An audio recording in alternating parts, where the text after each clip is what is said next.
Hola a todos, el día de hoy estamos aquí para dar conclusión al primer parcial, al primer parcial de evaluación, en donde pues realmente hicimos bastantes cositas, comprendimos cuáles son los conceptos esenciales para conocer pues qué son las GDTs, aprendimos también a diferenciar entre las GDT y diferentes tipos de GDTs, también aprendimos a cambiar entre GDTs de bilaterales, unilaterales, asimétricas.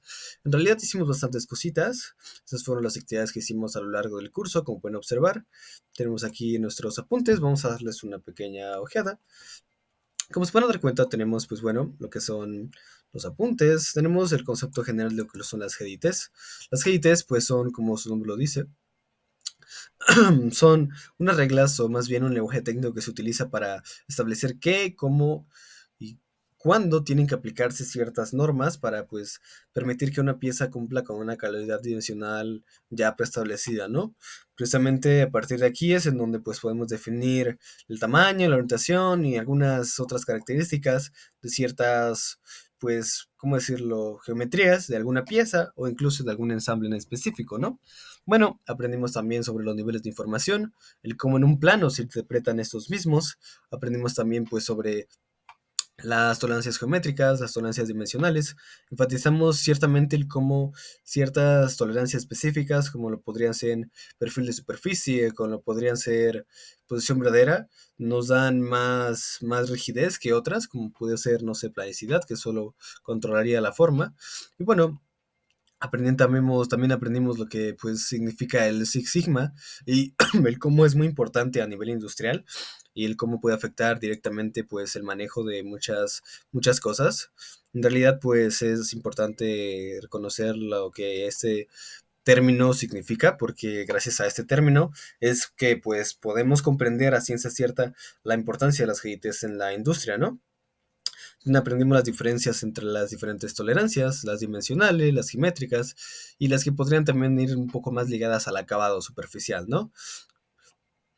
Bueno, aprendimos cuáles son las futures o cuáles son los futures básicos, como son los planos, los ejes y también las líneas, las superficies que pues nos dictan en base a qué o cómo se van a aplicar las tolerancias geométricas y el cómo van a afectar nuestra pieza o cuáles son las geometrías en las que tenemos que poner especial atención a este tipo de piezas. Entonces, bueno, también vimos o comenzamos a ver lo que son las condiciones de material, en este caso pues el Maximum Material Condition y el Least Material Condition, los cuales pues obviamente definen la condición material máxima o mínima, en ese es el caso, por ejemplo, para geometrías positivas, el maximum material condition, obviamente sería, pues, si tienes un eje, un diámetro mayor, ¿no? Porque ahí es en donde estás ocupando más material. Vimos en clase lo que sería el ejemplo de, pues, una dona, pues, es un claro ejemplo de cómo podría ser el máximo material condition o el mínimo material condition, en base a que, pues, el círculo interior, mientras más pequeño, más material consumes, ¿no? Y por otra parte, pues el Least Material Condition podría ser en geometrías negativas, donde menos material consumas es precisamente en donde va a estar tu Least Material Condition, ¿no? Bueno, entonces también fueron conceptos pues importantes a recordar. Vimos lo que es la regla uno y la regla 2, lo cual pues va un poco más ligado a lo que sería pues los condiciones de material, el Least y Maximum Material Condition, Maximum Material Condition. También la regla 2 que permite pues esta flexibilidad, ¿no? Cuando no se especifica si estamos ocupando un Maximum Material Condition o un Least Material Condition, pues tenemos esta cierta libertad, ¿no? O más bien tenemos que intuir lo que pues tiene que expresarse, ¿no? O lo que el diseñador nos quiere decir con este tipo de libertades que a veces o estas tipo de situaciones que se toman en cuenta, ¿no? Vimos lo que es el Virtual Condition y el cual precisamente también va ligado con las condiciones de material o lo que nos indica, este es básicamente el límite de la pieza en Maximum Material Condition o donde podríamos encontrar esta parte importante que tenemos que considerar para pues saber más o menos el cómo podríamos limitar nuestra pieza para que no se salga de estos límites ya establecidos o cómo podríamos poner nuestra pieza para que pues impacte positivamente en el futuro ensamble en donde se va a ensamblar, valga la redundancia. Y también aprendimos sobre la tolerancia adicional, cuando precisamente tenemos lo que sería el máximo material condition y el least material condition, tenemos cierto bonus de holgura para poder, por ejemplo, lo veíamos con la actividad de los agujeros, de los shafts, de las ranuras, que teníamos cierta holgura para colocar pues algunos agujeros o algunas cajas para pues evitar, ¿no? Que aunque no tenga el diámetro específico, tenemos cierta opción de localización que nos permite, pues, que no, la pieza no sea descartada de una, ¿no? Algo, pues, bastante interesante y lo más relevante fue aprender a diferenciar entre un FOS y un not FOS. Obviamente, pues, en vez en base a si se puede medir o no con un vernier. Un FOS, obviamente, pues por ejemplo sería esa parte de aquí, ¿no? Que podemos pues medirla. Y un non-FOS, pues por ejemplo sería la distancia de este diámetro, ¿no? El que se encuentra aquí internamente hacia afuera, ¿no? O sea, desde el punto medio hasta afuera. Algo que pues lógicamente pues, no se podría medir de ninguna forma con vernier, ¿no? Entonces pues es importante porque este término o estos términos van a ayudarnos a comprender a futuro temas más complejos en los siguientes parciales. Aprendimos también lo que pues es el IFS y el NFS, ranuras, cilindros, superficies, cómo diferenciarlas y aprender a plasmar o aterrizar estos conceptos que parecen ser complicados, pero que en realidad pues son muy útiles y realmente son relevantes no solo para nosotros, sino para comprender, como dije, un plano. Todo radica en base a comprender, a entender este juego de palabras o este juego de símbolos que a veces nos dan los diseñadores para, pues si estamos en el área de manufactura, para comprender qué es lo que busca el diseñador con esto, ¿no?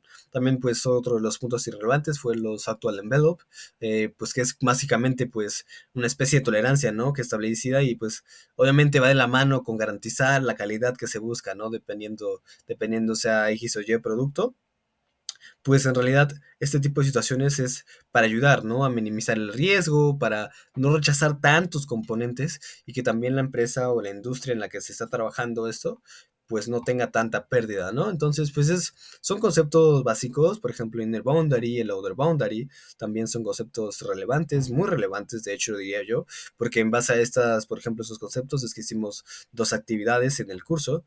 Pues bueno, más o menos esos son algunos de los conceptos más generales o alguno de los conceptos que pude resumir en base a mis apuntes en físico. Bueno, vamos a ver más o menos, pues, qué es lo que se vio. Por ejemplo, tenemos el cálculo de tolerancias simétricas, ¿no? Que fue esta primera actividad, este primer acercamiento, ¿no? Que teníamos justamente las, las tolerancias ya establecidas, ¿no? En bilateral o en este caso unilateral, ¿no? Y la teníamos que convertir a tolerancia simétrica, simplemente haciendo una pequeña suma y luego una posterior división. Entonces estuvo muy interactiva esta actividad. Después, por ejemplo, tuvimos lo que sería el cálculo de inner y outer boundary, que pues como dije son conceptos muy relevantes porque es de aquí en donde nace este bonus, ¿no? Esta holgura extra para poder colocar nuestras geometrías. Esta práctica que pues personalmente me ayudó muchísimo para recuperar, ponerme coloquialmente hablando las pilas, ¿no? Para pues saber que me ruede el hámster, como lo decíamos en clase, que para pues comprender cómo hacer geometrías más complejas de manera más rápida, ¿no? En softwares como pues en este caso fue CATIA y SolidWorks. Tenemos pues también este que decía de ya visto de manera gráfica lo que sería pues el inner y outer boundary. Entonces pues fue enriquecedor en muchos aspectos, aunque pareciera ser que pues fueron pocas actividades, en realidad fueron actividades que a mi gusto, al ser prácticas, son más enriquecedoras, porque por mi manera de aprender las cosas, pues es como que comprendes el cómo podría usarse X o Y situación, en X o Y situación, entonces fueron conceptos bastante relevantes, bastante importantes, y ciertamente pues a futuro yo creo que van a ocupar, servirte no solamente para los demás parciales, sino también pues para cosas un poco más puntuales, ¿no? Por ejemplo, estamos hablando siempre esto de comprender o analizar el porqué, la importancia de las GITs y bueno, es precisamente con este tipo de actividades en donde pues nos damos cuenta de la relevancia de estas mismas, ¿no? Entonces, pues muy agradable, la verdad me quedo bastante satisfecho con lo obtenido en el primer parcial y pues vamos a ver qué siguen con los demás.